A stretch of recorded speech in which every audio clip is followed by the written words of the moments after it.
Para po sa akin, ang nararamdaman ko po ngayon parang binagsakan ng langit at lupa na parang ang sakit sa pakiramdam.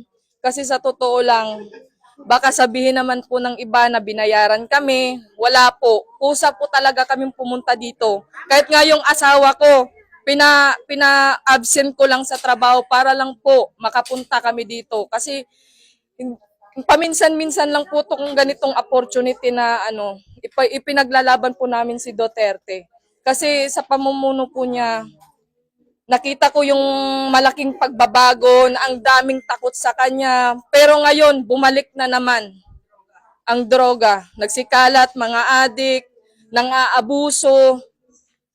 Kaya parang para po sa akin, kahit na ganun po yung naging desisyon po ng ICC, mananatili pa rin kaming buo at tapat kay Pangulong Duterte po. Yun lang.